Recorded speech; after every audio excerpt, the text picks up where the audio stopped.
I want to piggyback just on one question, that a part of Jason's initial question that I think might be another common thing. So, because I'm dealing with this currently, so I bet Jason is, and everybody that would listen to this podcast is probably is too. So let's say the older kid is picky with the food, but the younger kid kind of eats whatever is put in front of him or her, right?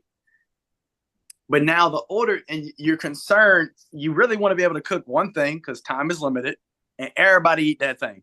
I said that weird because I was trying to put it in there good. But we want everybody to eat that same meal because mom and dad don't have unlimited time to cook 3 or 4 meals for each person.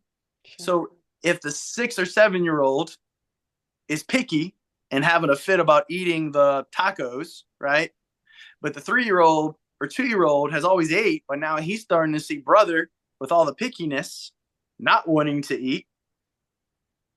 I'm getting to a question at some point, but like, how do we address that? Like, because I Yeah. think Jason kind of hinted at that with his question. We can't cook like 6 meals for the family. It Mhm. got to be one. So any thoughts on that? Absolutely. It's a great question and a really good follow-up to what Jason was asking. So, one great thing to do is to highlight and reinforce the little one for making the choice to eat a varied diet.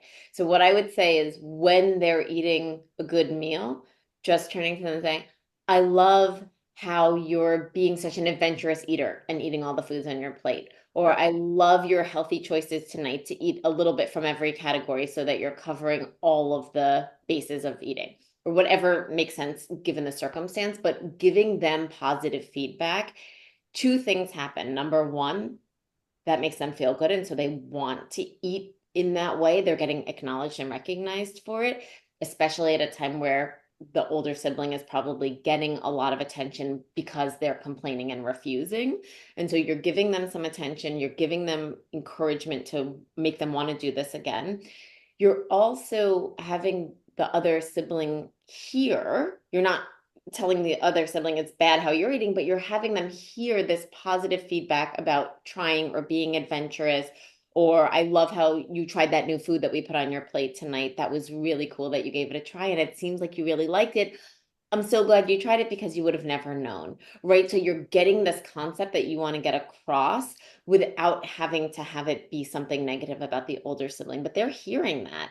And if you've ever done this, you'll see that the other kid is likely to hear it and later you're going to see it come up in another way. Oh, did you notice how I ate my whole plate tonight? Right? So they're noticing this and they're taking it in too. And so it doesn't always change the older kid's behavior, but it almost entirely gets the younger kid positive feedback for the thing that they're doing well. And if they're not getting that positive feedback, they're going to want to get the attention by following in their big siblings' footsteps.